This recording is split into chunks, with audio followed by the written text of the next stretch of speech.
new faces, so let me tell you a little bit about our historical society. We're located about a block away at the railroad station and the caboose on the corner of Station and Railroad Street. We're open Tuesdays, Thursdays, and Fridays. I have a family file. Give us some information. We'll be happy to start a file for you. Our volunteers, they know a lot. So if you have any questions, come on in and ask. They know a lot of information. And if we can't answer you, we always go to John Euler, who's our historian, and he can answer those for you. So we have a membership. It's an annual membership. It's only $15 for an individual.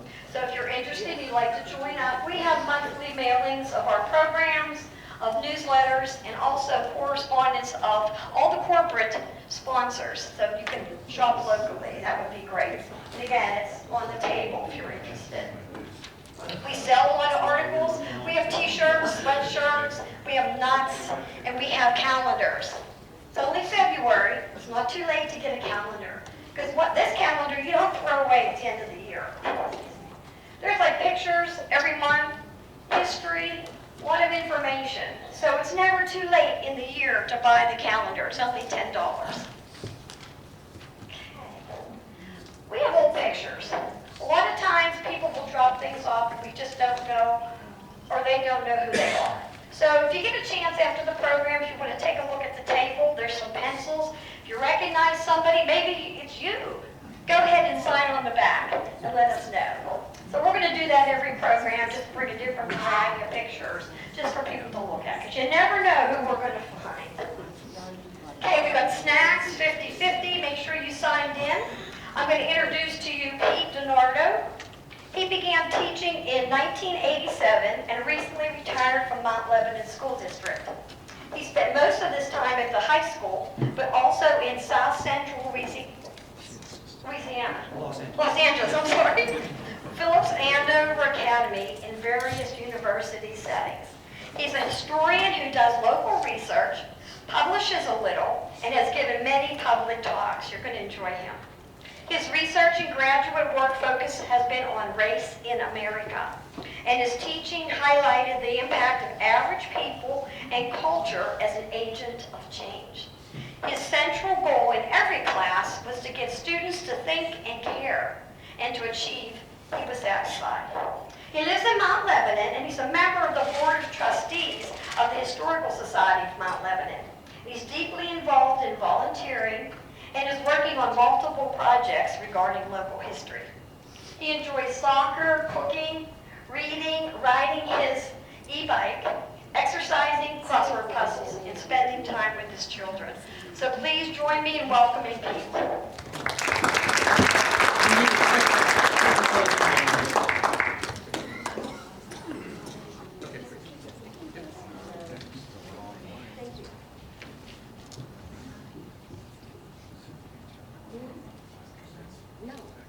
I've never used one.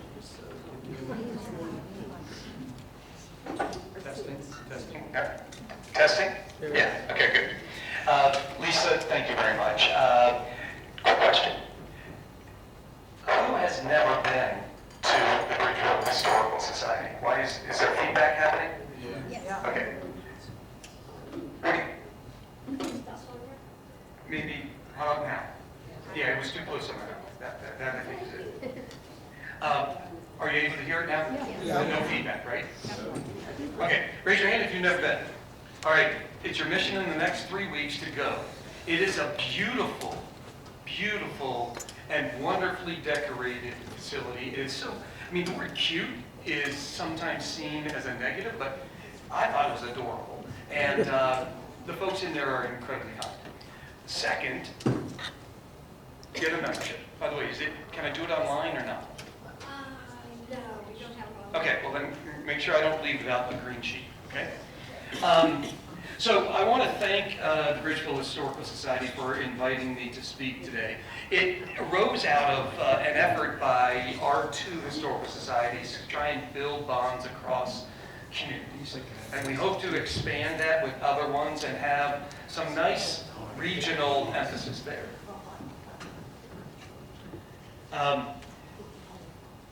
That might be a little too dark for me up here. Okay. And what, can you all see that? Yeah. That's You great. can see it better with that thing up. Which what? It looks better with all the lights off. Yeah, but I can't see my notes now. Oh. Yeah. So I start with this, a little bit of an apology, because this is a rough version, and it is not up to where my standards would be. Part of that is that I'm going through a few little crises in the final quarter of life. Our nice bartender over there noticed these things on my arms, and this is one of them. I've decided that I love the tattoos. And about 6 months ago, I was with a former student, and after about 90 minutes of conversation, she goes, "I have yet to comment on the midlife crisis that is on your arms." Out of the mouths of babes. And part of that is I joined a cult. I texted this to my kids. They're 24 and 30. Georgina, the daughter, who always replies, said, "Interesting." And then my son replied, which usually happens 3 days later. And he said, "Is it a good one?" Georgina said, "Charismatic leader?" I said, "Yes to all that." It's called Orange Theory. Who's heard of it? Who's not heard of it? I learned of this cult in November. It's a new gym, a relatively new gym. And I've never joined a gym, largely because I'm cheap. But this one is worth the money, and it is. You're in there, you're on treadmills. You got these young, very fit people that are the coaches, and they're so energetic. They smile so much. They beat you silly, but you're there, and when you're done, you have to high five people. So total compliment, but it's a good one. So. Okay, so today, an overview. We'll ask this first question. What do we know about the Underground Railroad? Can I get 2 or 3 responses? What do you know? Oh, you're just like my students. It wasn't an official organization, but basically it was a means of getting escaped or freed slaves to the north where they would feel less at risk. Fair enough. Great job. Anybody else? The term Underground Railroad first showed up in a newspaper in 1839 when a young black said, "I wish there were an Underground Railroad that would take me to Washington." Yeah, and so what we have is here, we have a lot of ideas about it and a lot of myths about it. So for the next... Oh, that's not good.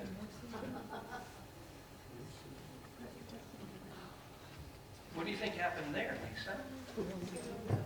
All right, let's just check it out. Let's not panic. It's always good to plug it back in. Wait a second, just wait. Yeah, it just was cranky and crotchety, kind of like I am. So we will not worry about that. All right, so we're going to look at the deeply ingrained myths about the railroad. It was far more radical than commonly understood. My talk will be narrow. I'll give you a broad overview of the railroad. But a full review would take 5 to 6 hours. When I taught APUSH, AP US History, I spent 5 days on this, which is far more than the AP curriculum would give you. But it is such an important concept here.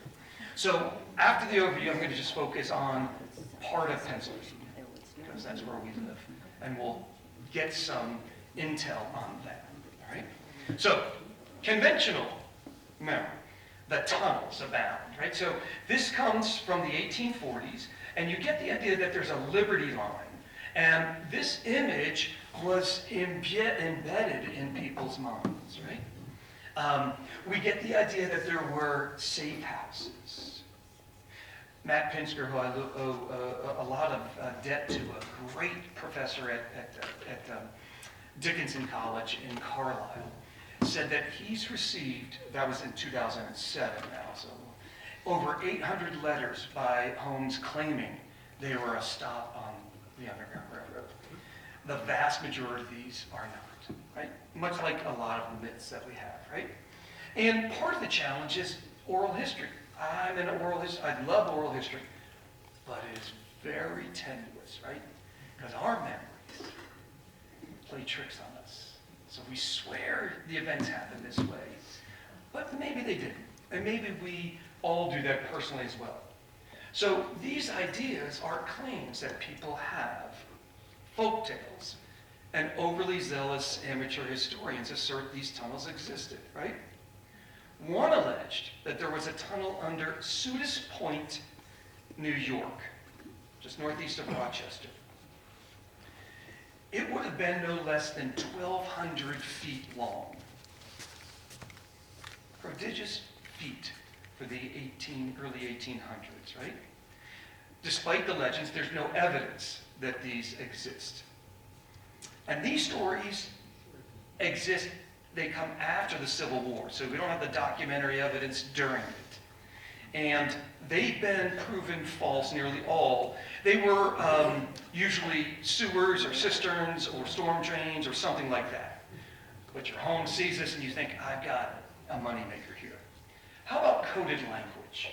Right? So cryptic language was uncommon. The language of railroading was definitely used. The idea of conductors, station masters, trains, and cars. But if we go to the songs here, and some of you who remembers the Weavers, somebody's got it. Come on. All right. Yeah. Yes. All right.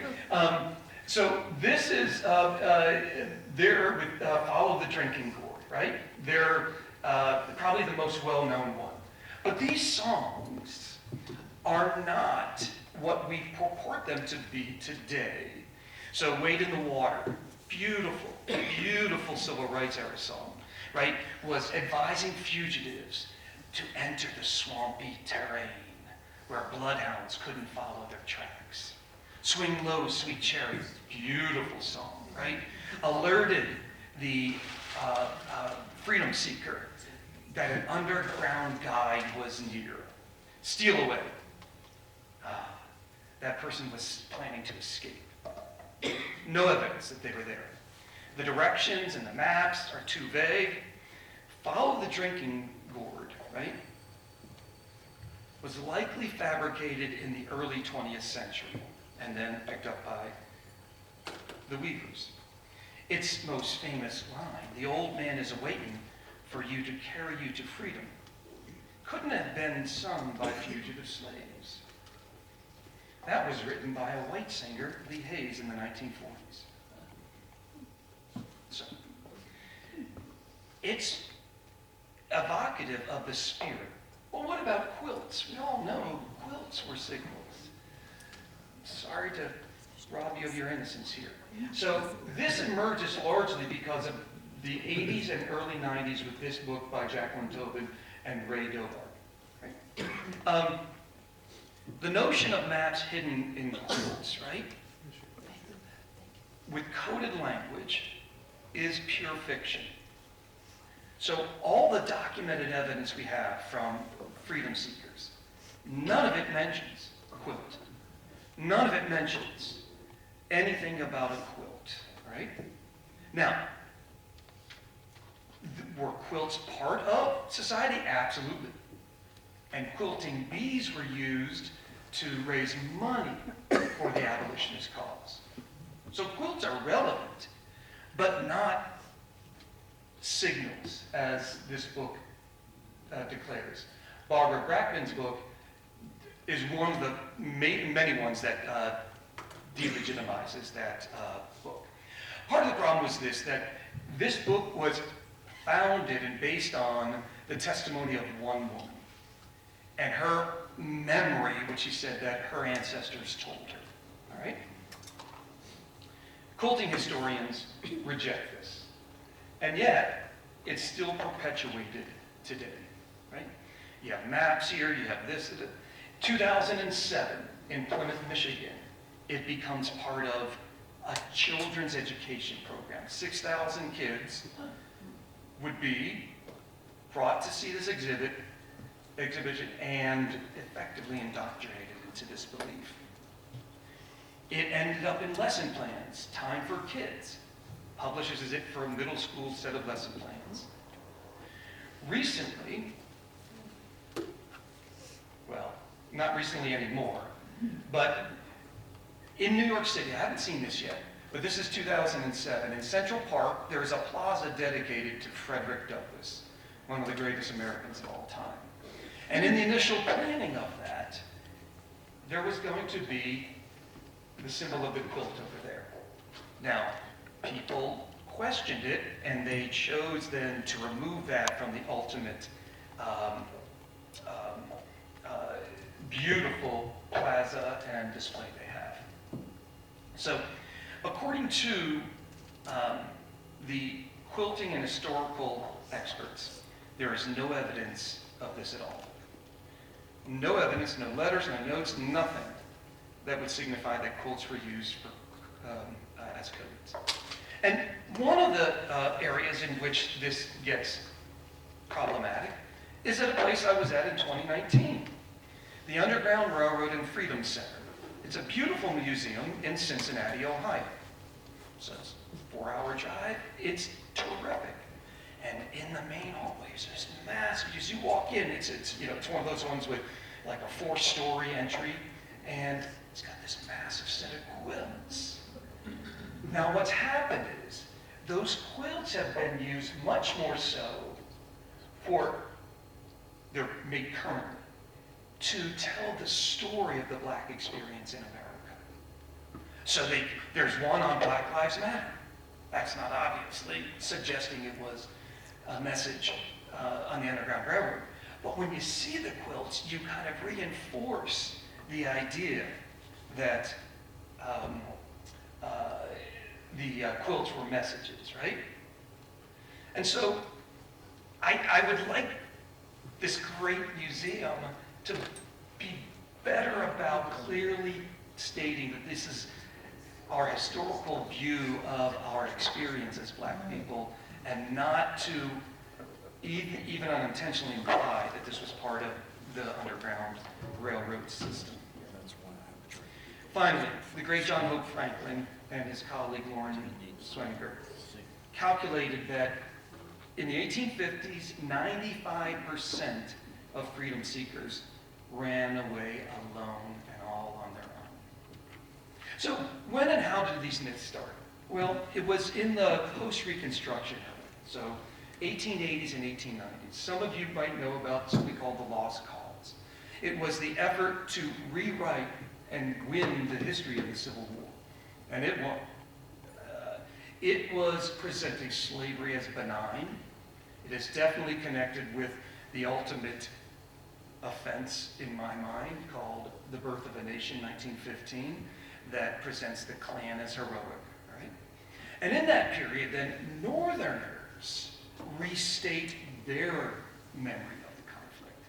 And they start to, in magazines and newspapers, present these great white abolitionists so that they had someone to sort of meet up to the planter society that was being elevated by the Lost Cause advocates.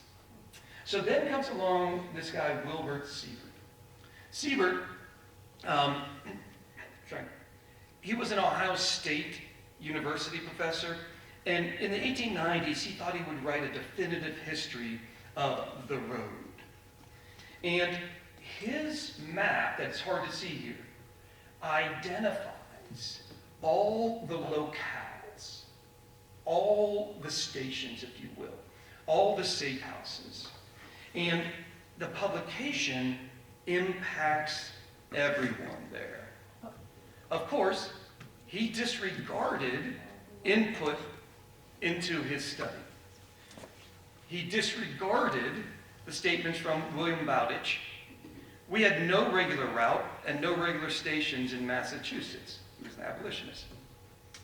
The great Thomas Wentworth Higginson, he was a Unitarian. He was a Unitarian who was part of the Secret Six, if you remember the folks who were funding and aiding John Brown, and then he would fight in the Civil War. Higginson, a great abolitionist, says there was no organization properly understood to describe this. Siebert said there was a great intricate network. No. There's another reason that that map back here can't exist. Abolitionists, we love them because they stood up for the moral end of slavery immediately. You couldn't be an abolitionist and feel safe. The great William Lloyd Garrison, a pacifist, he was nearly beaten alive and lynched in Boston, right? So to think that there were this many people is myth, and that's dangerous, or at worst dangerous. Okay, so let's see where the reality comes from, because ultimately, this great quote by Douglas is a critical part, right? So we'll look at the realities then. This comes from three men that have deep Pennsylvania connections. The first man is the gentleman pictured in the lower left, William Still. Still, right, little known, he was a freeman in Philadelphia, and he would publish his book, The Underground Railroad Records. He was there, and he recorded the stories of nearly 700 fugitives who came through. So we have this incredible record of first-hand accounts of just under 694, I think, 700 liberated black folk. And in nowhere is there a mention of this railroad, right? And so his efforts, I think, are important. And in fact, one abolitionist, right, in 1896 from Illinois said, "I do not know of any fugitives ever being transported by anyone. They always had to pilot their own canoe with a little help that they received." So if we move then up to the top, you'll see the names of Larry Gara, who would teach at Grove City for a short time and graduated from Penn State. Any Penn Staters there?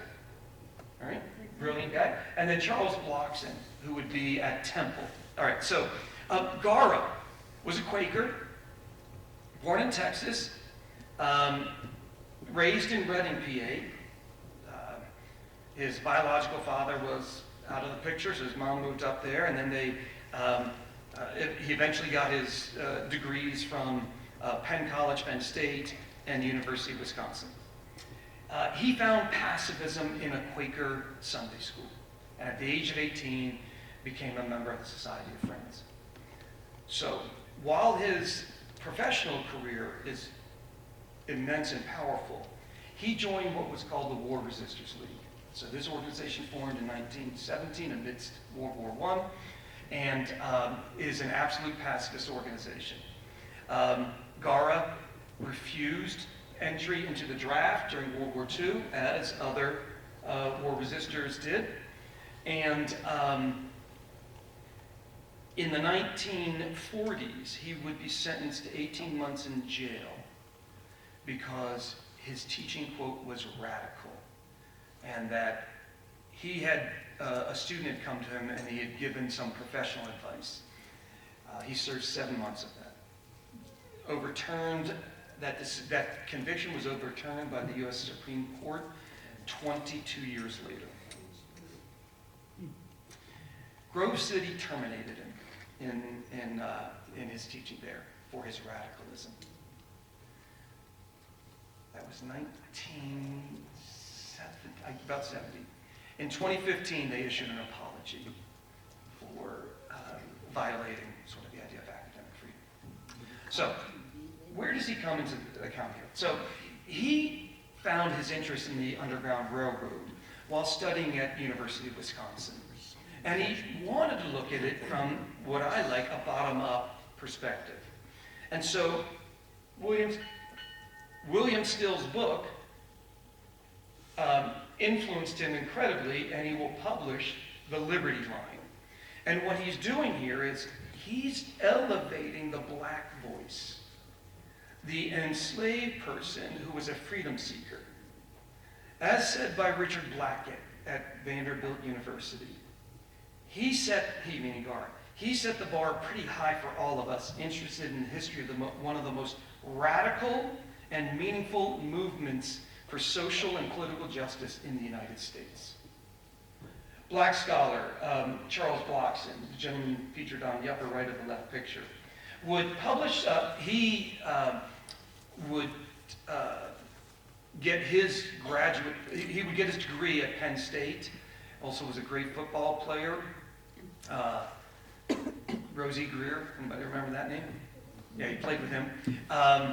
He turned down being drafted into the NFL. So I'm telling you, he was good, right? And then pursued his studies. He was a natural historian. He was an advisor in a school district, and in 1984, he had traveled the world. He would donate all his global artifacts to Temple University. And he would eventually head their cultural center, I can't remember the name of it now, there. All right. So in 84, he writes this article in the National Geographic. And it is the first black author to be featured as writing on this. As a result, the U.S. State Department commissioned him to lecture on the subject, but only in the Caribbean and South America. Well, I educate people here, right? He was the author of 13 books, 4 of them on the railroad. If you look over to the right, it's hard to see, but he has the focused one on the Underground Railroad in Pennsylvania. Now, for me, my education on this really began in the 1990s, in my 30s, and I had done some decent research and worked with some professors at Pitt while I was having that idea of pursuing a PhD until I decided, forget it, and go back to high school teaching, you know. And I enjoyed that better, all right? But it came deeply about this gentleman down here on the bottom left, Matt Pinsker, and you can't see the shirt well, but I still have it from 2007, a week-long study of the Underground Railroad held at Dickinson College, right? And he introduced me to Fergus Bordwich, who authors the book Bound for Canyon, right? Matt's such an amazing guy. So Dickinson doesn't have graduate programs, which is, I think, to the benefit of every undergraduate, because he treats his juniors and seniors like young graduate students. And he works with students so much, they do a lot of original research. He's just a beautiful human being, all right? So Bordwich says there's only incidental connections to lines or safe houses or stations or cryptic language. In total, we know about, give or take, about 100,000, that's the best estimate, 100,000 people left and got to their freedom. But it's not in these fanciful legends. Here's the radical argument. The Underground Railroad was, number one, the nation's first great movement of mass civil disobedience after the American Revolution, engaging thousands of citizens in the active subversion of federal law. It was the first mass movement that asserted the principle of personal responsibility for other people's human rights.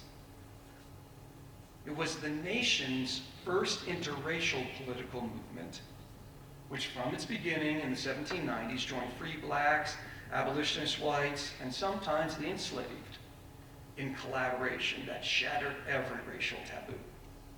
It was the first that asserted the principle of personal, I already said that. It was a seedbed of feminism, which I'm not going to address today.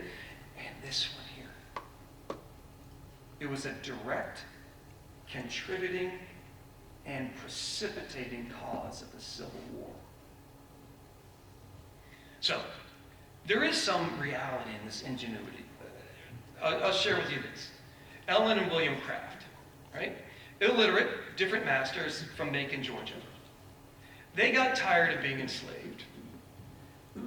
And this is them here. They would travel aboard train and ship, dressed like this.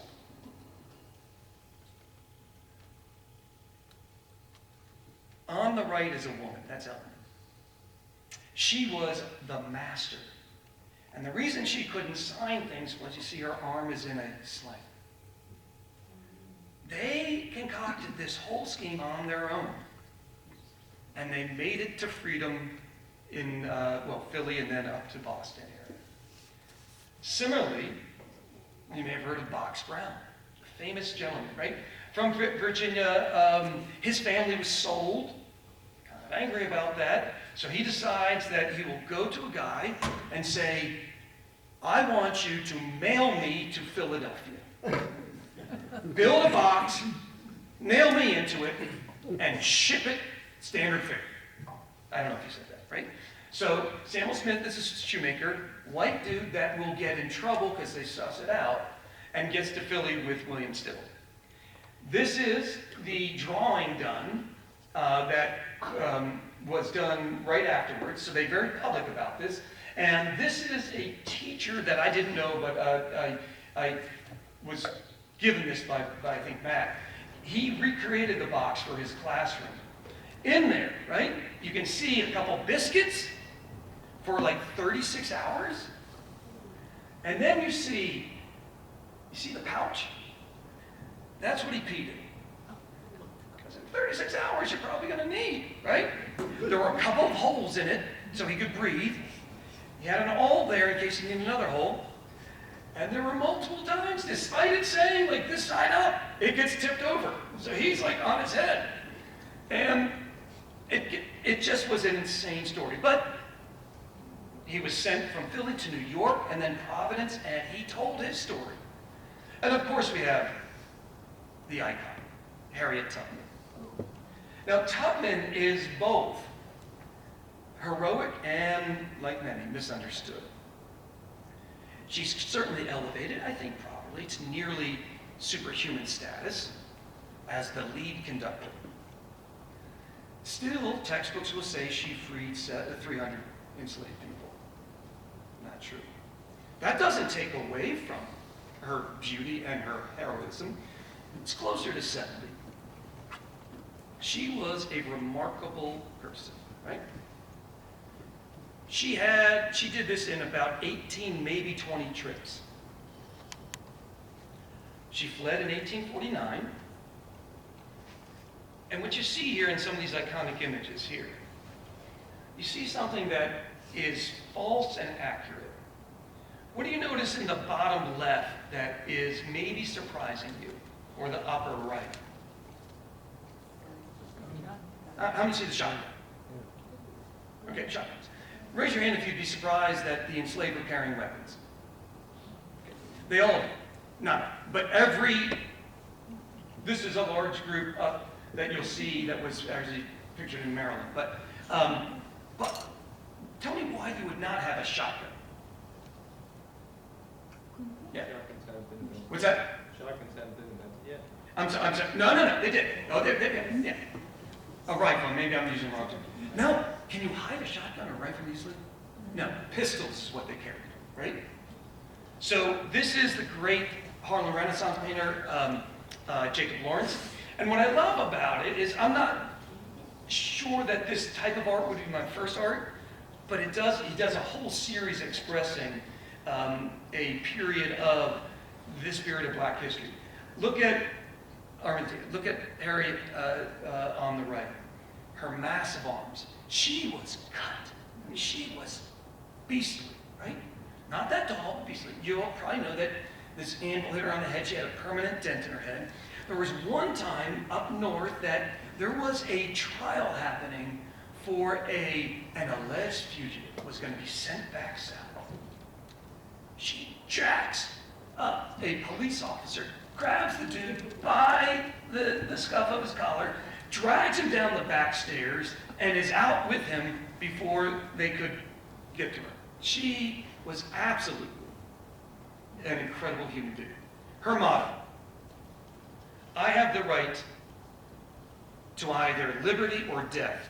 Without one, I will have the other. So we tend to see this as that. But you really see that she was willing to fight for this. So if we go to the next one. Oops.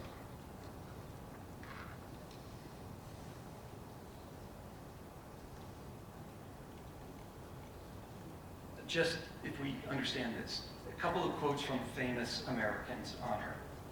Frederick Douglass, "Excepting John Brown, of sacred memory, I know of no one who has willingly encountered more perils and hardships to serve our enslaved people than Harriet Tubman." John Brown is the one who nicknamed her General Tubman, and said she was one of the bravest persons on this continent. She turned down his invitation to join him on the raid at Harper's Ferry.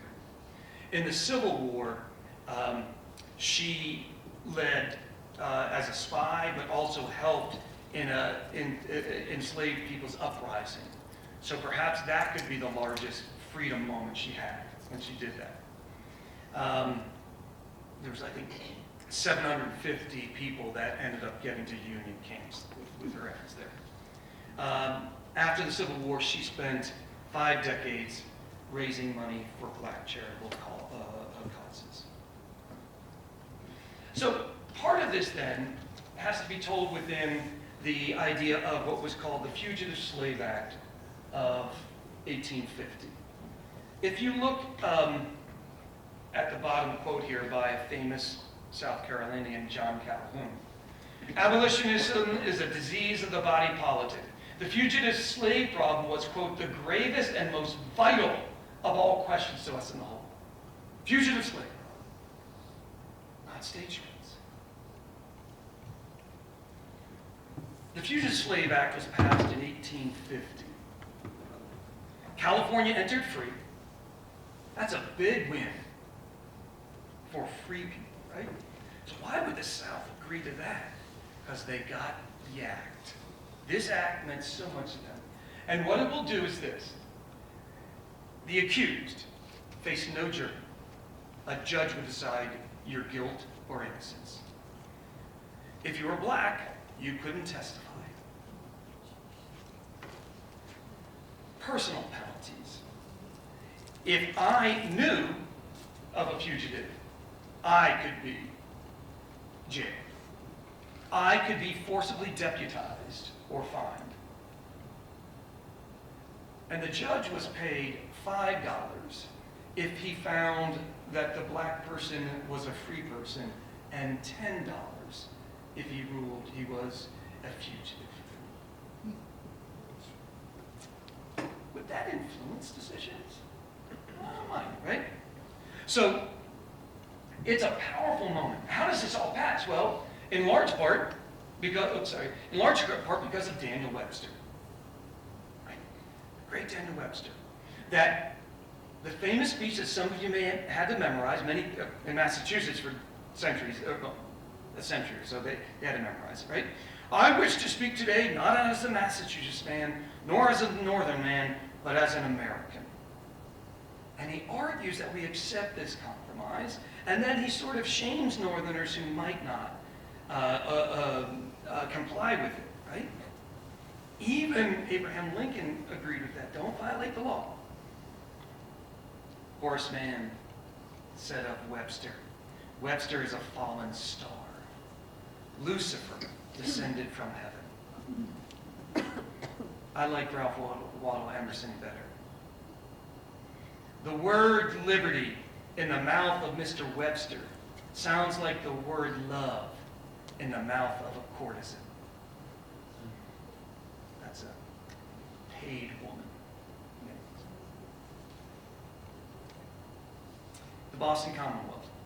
If the free states are not free soil for every slave that escapes of them, then they are virtually slave state territory. Black folks saw nothing good about the Fugitive Slave Act.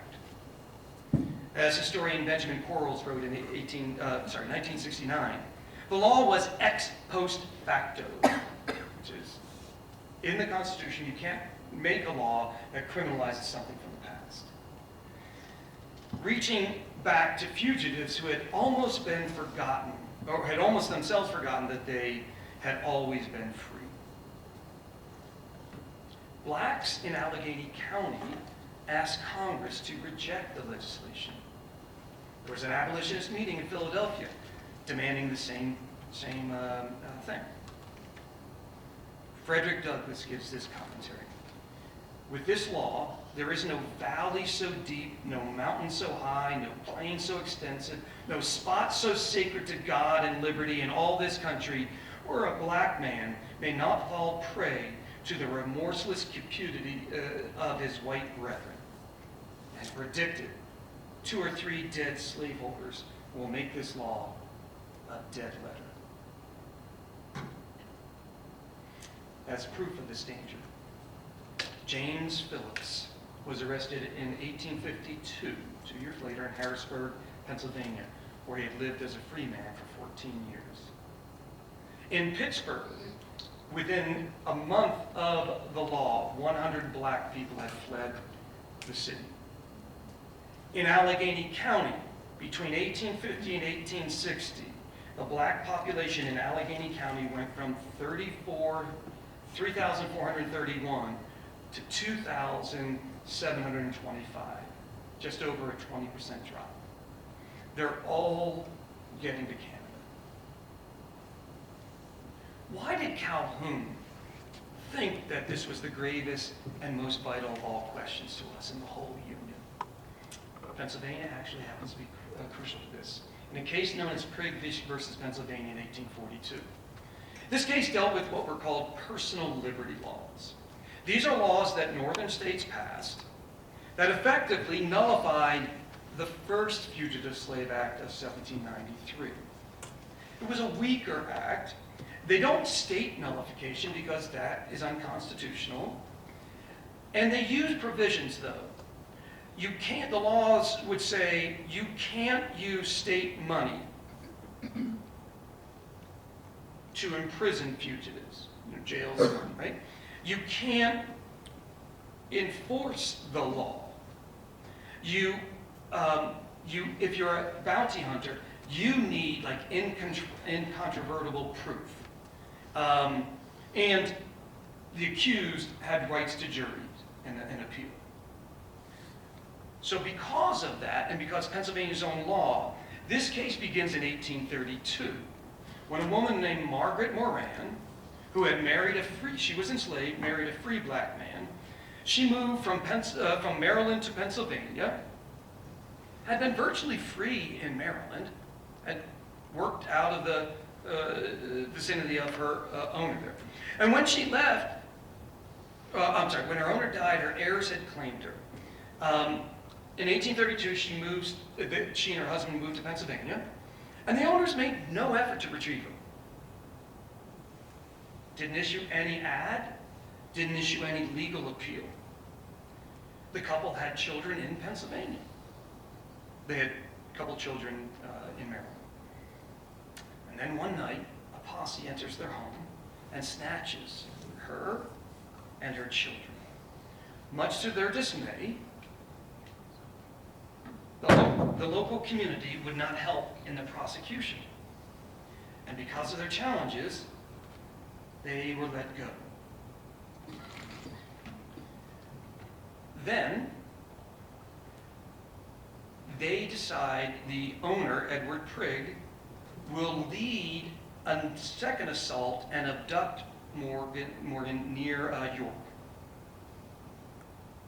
taking also her children who were born free in Pennsylvania. They're arrested. They appeal to the Supreme Court. And the U.S. Supreme Court would rule overturning past decisions. They determined that Pennsylvania's personal liberty law was in violation of federal law, and that all personal liberty laws are unconstitutional. Win for the South. But, they said, states cannot be compelled to enforce federal law. Thus, the responsibility is only for federal marshals. Justice Taney, who wrote the worst Supreme Court decision in history, the Dred Scott decision, and another person dissented, but the majority agreed, right? So the states could pass legislation that forbids you from assisting bounty hunters. So northern states amend their laws. Say that fugitives or freedom-seeking people cannot be incarcerated. They would not hear cases. So if you're the owner of an enslaved person, your options are kidnapping and going finding a federal judge. The decision returned Morgan into slavery, along with at least one of the children born in Pennsylvania. This decision has a lot of recent relevance. In 1995, the decision was called the Prince decision. This was after, if you remember, the assassination attempt on Ronald Reagan, and his aide, Jim Brady, was shot in the head. So we passed something called the Brady Gun Bill, and it required basically a waiting period in National Registry. Local law enforcement officers challenged that, and the court ruled that the law is fine, except it'll have to be federal people to enforce it. You can't compel state officials to do what the federal government has. You probably heard a lot about this maybe during pandemic, and you certainly understand the basic idea in federal decisions for local law enforcement to enforce immigration law. It's all relevant. According to this, you can't mandate it, all right? So, that, we got to change that is one thing. You can see this. This is the one that I think epitomizes Tubman. You can see the pistols in their jackets here.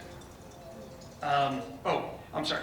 This fight idea would also be an 1847 case in Pennsylvania, actually in Carlisle, with a professor at Dickinson. If anybody knows whose it is, okay, good. Involves another case of a gentleman who challenged this, all right? All right, so if we get the idea that that act of 1850 transforms things, now let's focus on Pennsylvania. Pennsylvania, according to the National Park Services, has 61 locations on the Network to Freedom.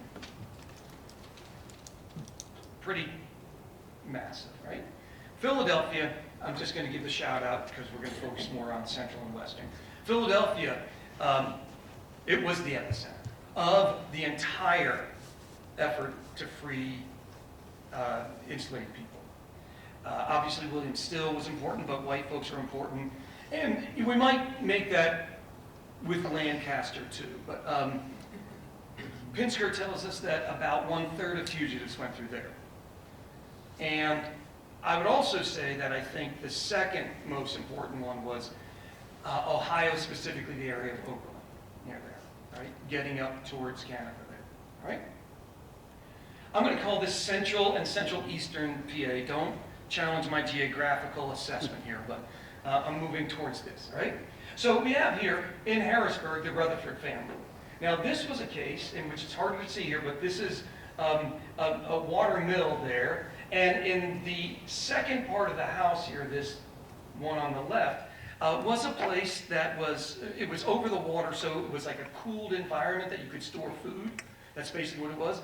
And enslaved people would hide and gain rest there. But my favorite is this man, the great Thaddeus Stevens. Most people understand that he was important during the writing of the 14th Amendment, right? And he was a radical Republican. And this is from a year and a half ago, not even. And Smithsonian, just now learning to love. I have a lot of love for Thaddeus. I've been loving him for decades, right? So I want you to see now the note on his tombstone. This picture I took 15, 20 years ago. The renovation's being done. I repose in this quiet and secluded spot, not from any natural preference, but finding other cemeteries limited as to race by charter rules,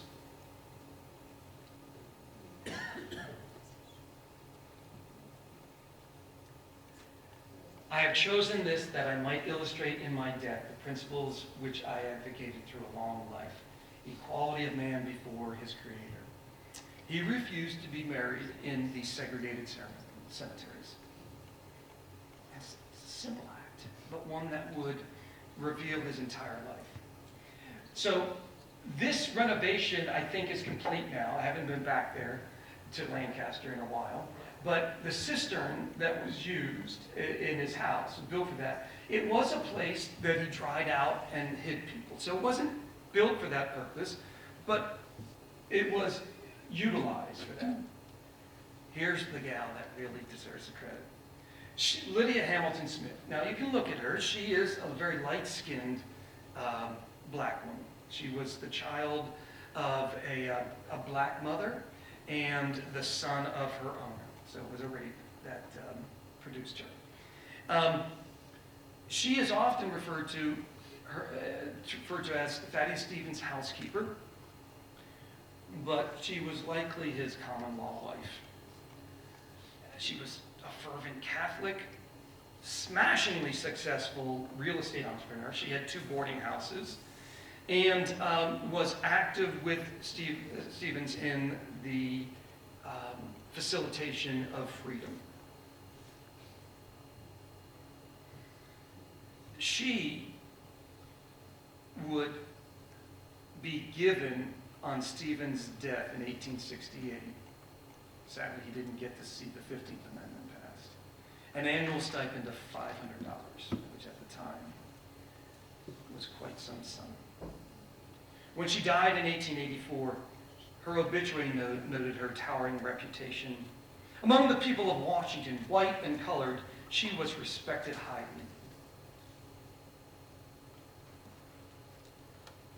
She then, out of respect for Stevens, bequeathed money to care for his grave.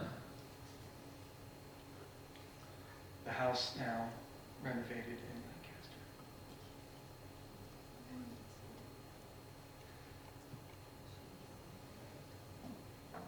Okay. Christiana. It's maybe a 3.5-hour drive from here, maybe 4. This will test the Fugitive Slave Act. You can see in here, there will be violence that occurs here. It occurs on a date that now, scary, September 11th, 1851. Though we can argue it began November 6, 1849 with the escape of 4 enslaved people. Their owner, Edward Gorsuch, sought their return, and he felt wronged. He promised them their freedom at age 28. Can't you just wait? But they wanted freedom now. So they fled, and they would arrive at the home of William Parker. That home picture is from 1890. The home no longer exists, and you can see where it stood in the upper right, and you can see the historical marker in the field in the upper left here. So, spies working in Philadelphia will get word to Parker, a black man who had been helping many a fugitive, that Gorsuch had hit Philadelphia and was taking train west, right?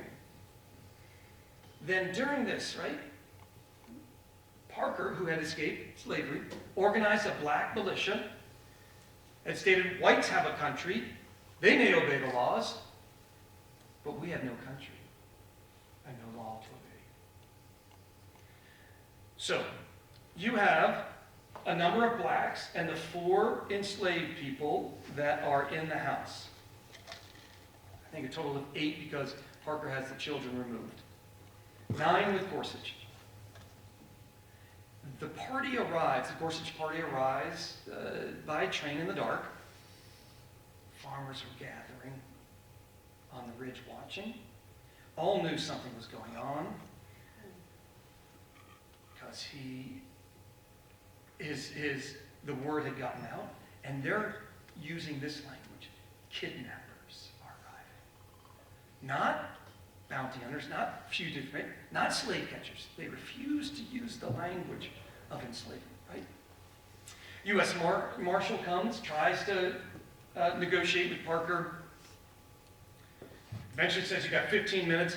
Dickinson Gorsuch, the son, yells out at him, and Parker says, you can burn us, but you can't take us. This is a docent that is blowing the horn from this house. Parker's wife blows the horn. It was an alarm. 35 black and white men and women come. Some claim up to 100. It's an hour of conflict and argument. There's not yet a shot fired. Dickinson Gorsuch again shouts out, threatens to knock his teeth down his throat of Parker, right? And then Dickinson Gorsuch charges the house and fires, but doesn't hit anyone. The return hit hits the sun. Chaos ensues. Another Gorsuch is clubbed and bleeding, and Edward is beaten.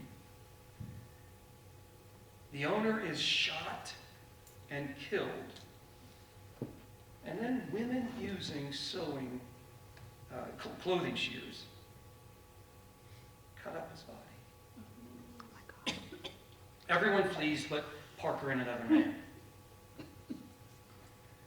They put up those pickets around his house that you saw earlier so that they couldn't burn it down.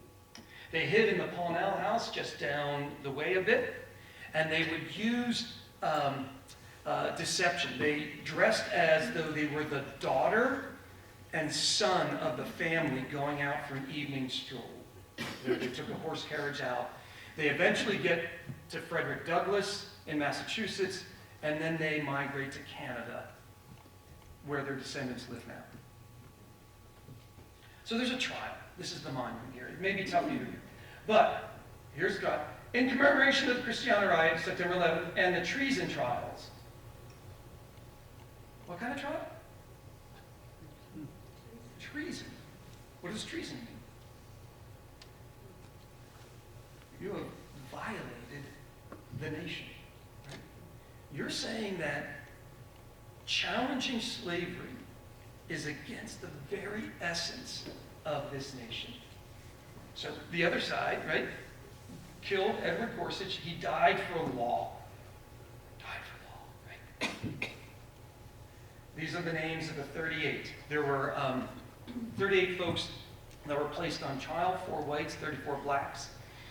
And that, since this time, they have put a little plaque up to Parker. The trial in Philadelphia, Millard Fillmore, the president, is getting a lot of heat. He contacts one of the judges. He's trying to put the thumb on the decision. Acquittals for all. The son of Gorsuch was a close friend of a fairly well-known man, or who would become very well-known, John Wilkes Booth. The son was deeply angered that no charges were brought on many, and he tells Booth about this. And yet, interestingly, Dickinson Gorsuch, 11 years later, fights for the Union Army.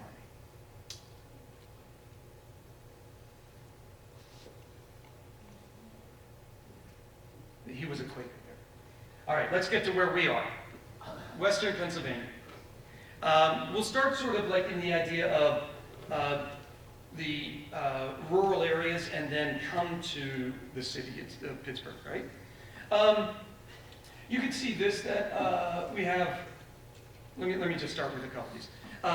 Near Elwood City, the Robert Townsend House in New Brighton was a safe place and a hub. It would be in Beaver. There would be another place. In Mercer County, the Freedom Road Cemetery shows the help it gave there. Indiana, PA, had actually a court case called the Hollingsworth case in the 1840s. A judge that was decided that was not sympathetic to the end of slavery ruled against the captive. South of Pittsburgh, you had 2 lines in Washington County that would meet in Uniontown, and then 2 went to Pittsburgh and 1 went up to Indiana. Washington County had a handful of places. A book written a few years ago by a gentleman named Manwaring, Abandoned Tracks, the Underground Railroad in Washington County, Pennsylvania, said that Western PA traffic was, quote, intermittent and comparatively light, right? But what he did really was unmasked, right, the myths, right? Shout out to Washington County. He says we have no record of any slave captured in Washington County. Okay. Uniontown had 4, Pittsburgh had 2.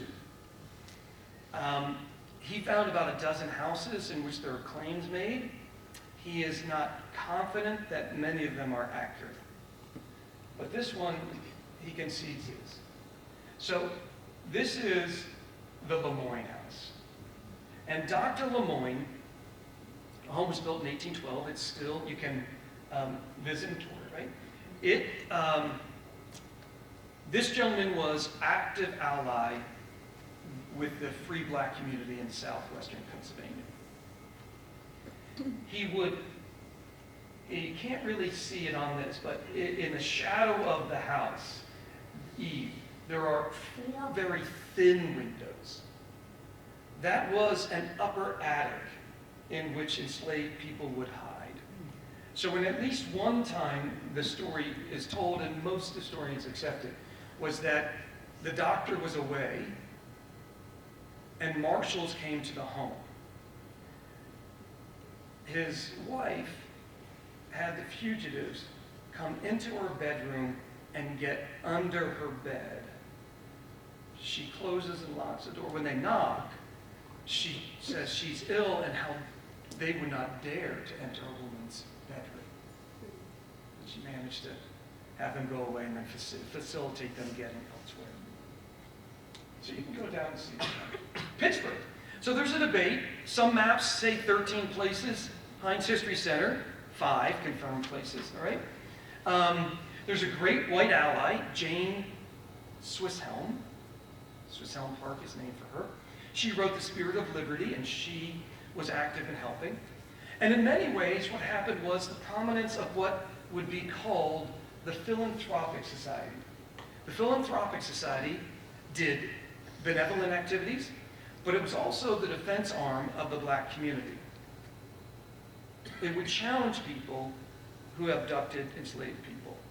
It was a secret society, and it helped keep a unified, disciplined black community that made Pittsburgh a little bit rare. There were only 2 race riots before the Civil War in Pittsburgh versus other cities that had many more. All right, let's look at some individuals. The most known, Martin Delany, the great father of black nationalism, a doctor, a great advocate of freedom. If you go down to that beautiful PPG Plaza, you will see the marker dedicated to him. This is right near his home. His home was on 3rd and Market. And he would write a publication called The Mystery. Then he combined that with Frederick Douglass's North Star. And he influenced Douglass, I would argue, right? He used his connections in Pittsburgh to protect and aid enslaved people and help them evade captives. The Bingham House. So this is up on Mount Washington. It's home of abolitionist attorney Thomas Bingham, and it was built in 1849. It is on the National Registry of Historic Places, and today it's a clubhouse for Chatham Village, but it was a safe place there. In my mind, the most active, important one was the Monongahela Hotel, built in 1839. It's situated near the riverfront. It was the first hotel many people encountered, and it's the city's premier hotel, located on Smithfield between First Ave and Water, now Fort Pitt Boulevard. Right? 5 stories high, 200 rooms, a banquet hall that could hold 1,500 people. Here are some folks who stayed there: Teddy Roosevelt, Andrew Jackson, Abraham Lincoln, Charles Dickens, King Edward VII. It was raised in the 1920s. It was owned by an abolitionist. And he employed a number of Pittsburgh abolitionists and black folks. And it is believed that those workers facilitated the escapees to their safety. We move to sort of some philanthropists. John and George Vachon. So this is the great grandson of George Vachon. That's John. So abolitionist, philanthropist. John Vachon is famous as being a well-loved barber and starting a bathhouse. And he wasn't born here, but he settles here. And located downtown on 3rd Ave, in the basement of the bathhouse, he operated his stop for enslaved men, women, and children. And he would protect, feed, and because of his skill set, he would alter the appearance of these folks. He worked with Frederick Douglass and William Lloyd Garrison, and he founded the Pittsburgh Anti-Slavery Society. Some religious leaders, too.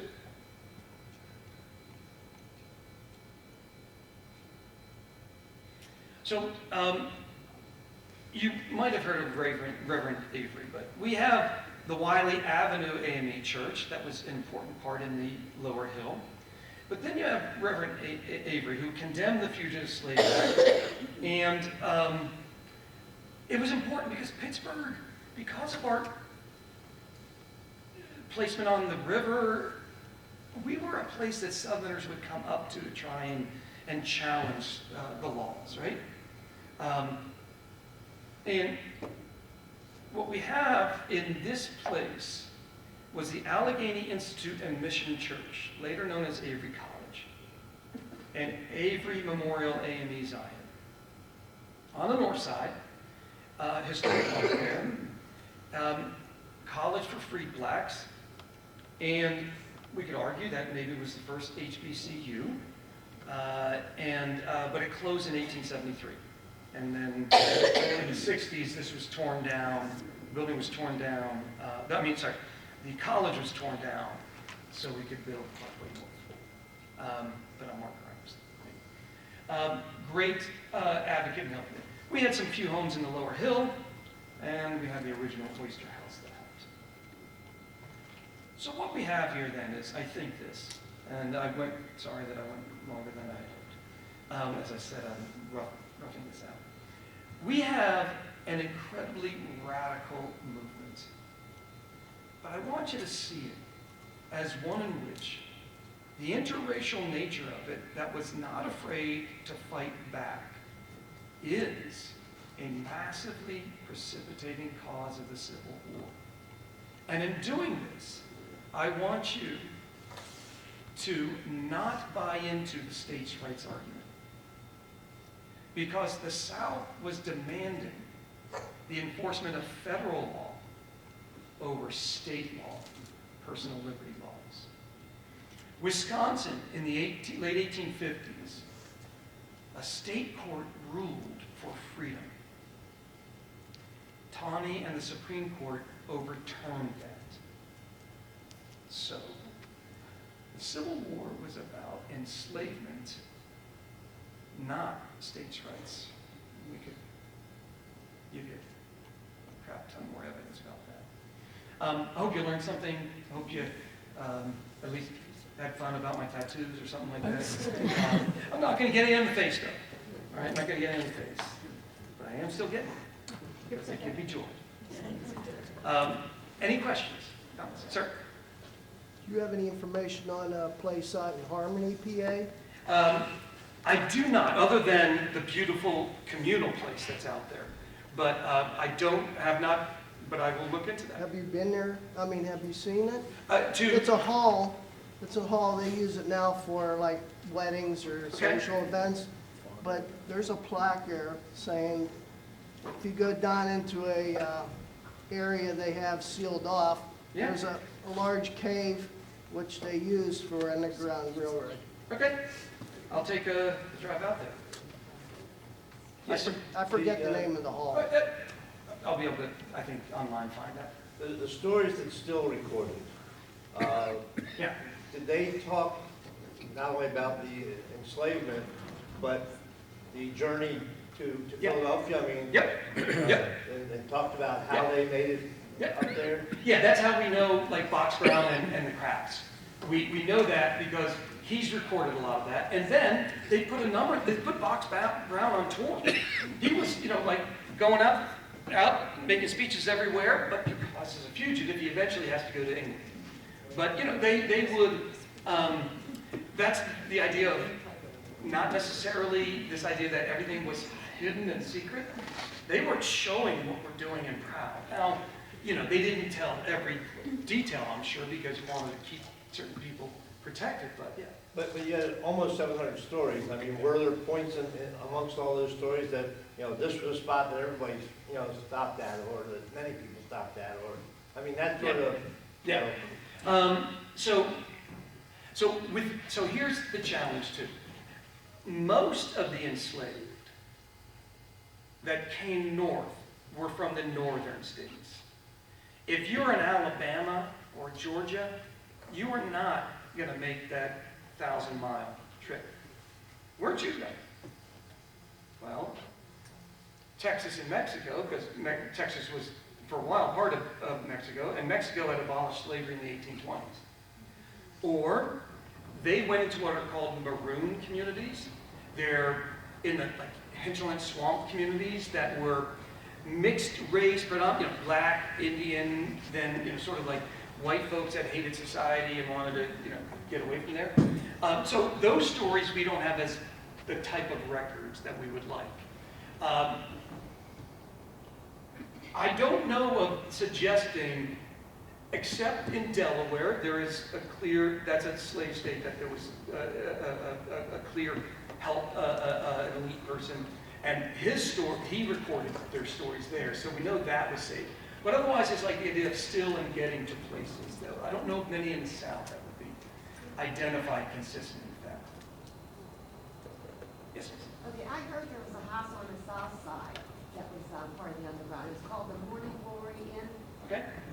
I've not come across it, so, but as I said, yeah, no.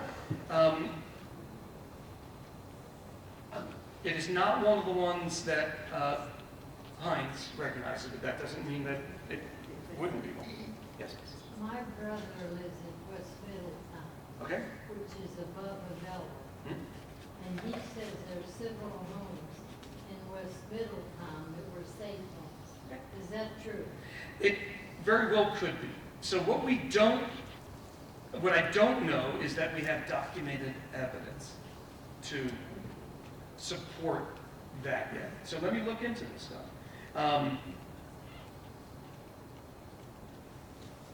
And what we may have also in any of these, you might have whites of conscience that were helping fund the movements, but were maybe not themselves the house. And so, but then our memories and stories change, Like, folks, in the 90s, there was a survey done.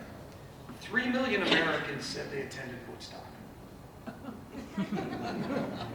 The biggest number was maybe 500,000. Maybe.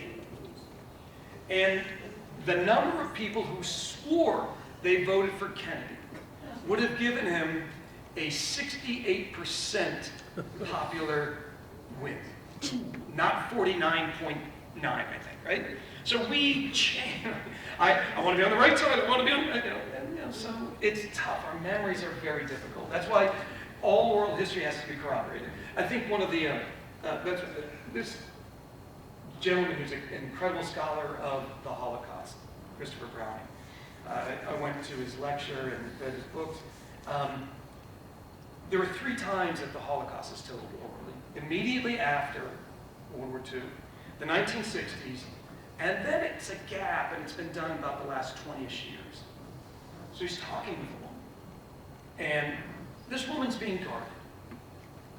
But once he tells her that he knows the 2nd, 3rd, and 4th in command at the camp she was housed at, she realizes this is not a fly-by-night dude. And she gives him the details. Talking to another one. And the camp she was at, maybe it was the same one. She says she went down from the train to Plank. Left was to the gas chambers, right was to work, right? And she recalls that. He said, it can't be. He didn't tell her that. But it can't be. Because he knows that camp. And they weren't out of that camp. They didn't have that there. So how does she remember that? Steven Spielberg. Schindler's List. It's a great film. But then says to people in their elder years that, no, that was my experience too. So oral histories, we have to corroborate. We have to look at other evidence that will help us with that. Anything else? All right, well, this was an absolute pleasure for me. I hope that you learned something. Thank you very much.